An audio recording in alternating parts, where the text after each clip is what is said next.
Okay, welcome AP Chemistry kids. We are going to do a lesson on acid and base properties of a salt.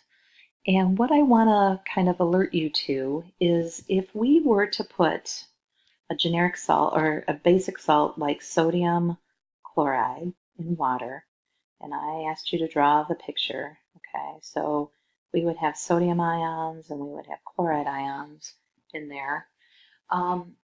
This is an example of dissociation, as we know, but there's a second thing that can happen, and that is called a second reaction where this anion or this cation would react with water.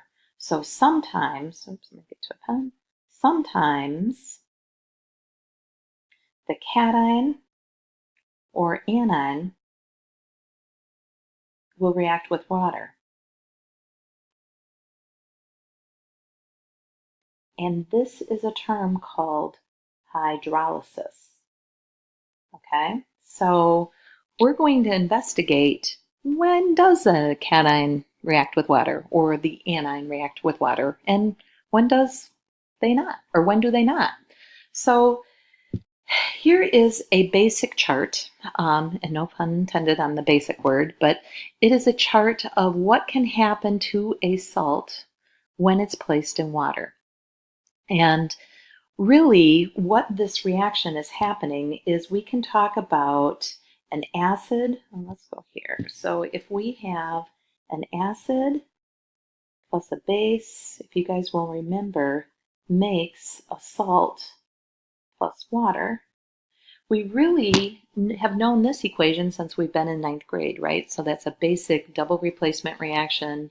You make a salt and you make a water. But what happens is that sometimes this salt can react with the water. And we're going to investigate the second reaction that can happen. Okay, so in the case of the NaCl that I showed you there is no reaction with water. And the reason why there is no reaction with water is that the sodium ion is actually neutral and the chloride ion is actually neutral. So you end up with a neutral pH. However, if you have an anion that has an affinity for water, you could end up being basic. Or if you have a cation with an affinity for the water, it could end up being acidic. And that's what we're going to explore in this lesson. Okay, so salts, which are ionic compounds, they basically come from conjugate acids and bases. So salts are formed from an acid-base reaction. When cations or anions come from strong acids, such as HCl is a strong acid, nitric acid, the chloride ion and the nitrate ion have no affinity for the hydrogen ion, and therefore they will not affect the pH.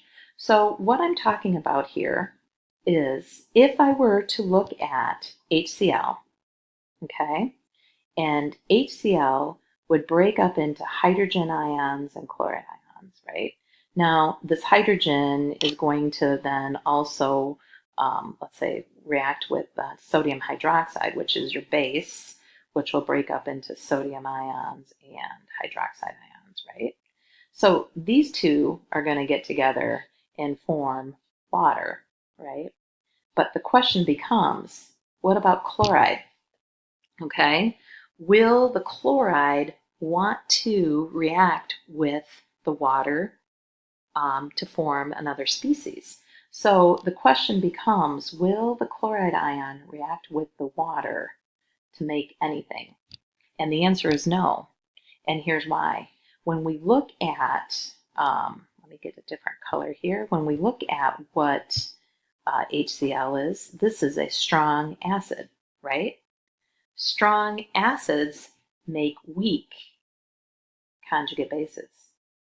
So what happens is that this chloride ion wanting to go back to make HCl doesn't happen. So this won't happen at all. Okay? So for that reason, the chloride ion really has no affinity for the hydrogen ion. It doesn't want to go back to make HCl. It is going to stay as the chloride ion. Likewise, for the sodium ion or the potassium ion, that could be in the base, okay? This sodium ion right here has no affinity to want to go back and make NaOH. Therefore, when you look at this table, from a cation and an anion, we call them neutral cation and anions because they come from strong species. Therefore, their conjugates are weak and their pH will be neutral. Okay, as I'm showing you here. Oops, let's go back.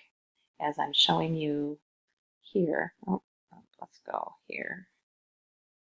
Let's just erase this. As I'm showing you here from this chart right here, they're all neutral. Okay. Now, what happens if you have something like sodium acetate? Okay.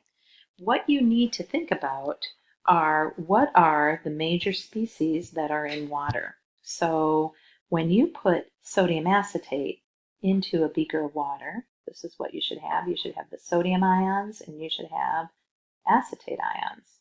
Okay. Now, is that sodium going to react with water? Absolutely not. Okay. But this acetate will. And the reason why the acetate will is because it comes from acetic acid. Acetic acid, which I would write as HCH3COO, will be in equilibrium with hydrogen ions and with CH3COO negative. So if I am calling this the weak acid, this is a strong conjugate base. So if you were thinking about what that would rather be, will this CH3COO have an affinity? Would it rather be HCO3OO? Would it rather be the intact acid? And it would, because it's weak. So there is a strong equilibrium position way to the left. So what happens is, let's go back to black. What happens is a hydrolysis reaction will happen with the acetate ion, and it will react with water. So this water that is in this beaker, so this is going to react with water in this beaker to make HCH3COO plus OH. So it's going to rip off basically one of the H's from the water. And then notice what you made. You make a little bit more OH. So for that reason, it is going to be basic. Okay? So weak acids produce strong conjugate bases, and therefore the pH will be higher than 7. It will be basic. So let's go back to this table here. So notice what we had here. We had a neutral cation, that was our sodium ion. We had a conjugate base of a weak acid, which was the acetate ion. And notice that makes a basic solution.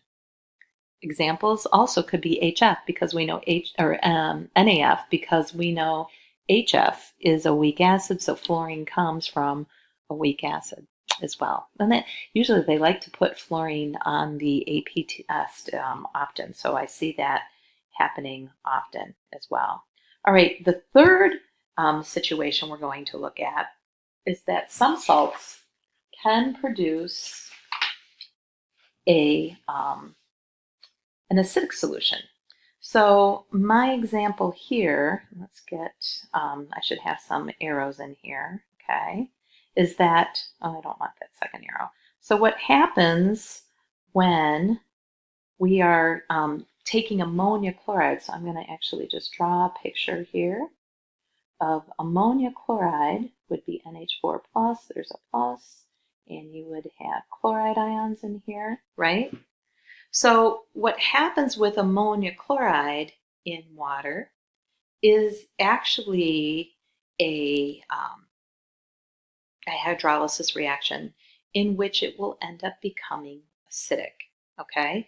And the reason is that when we take that NH4 ion and if it was with water, okay, what's going to happen is that this is going to want to act as the bronzed acid,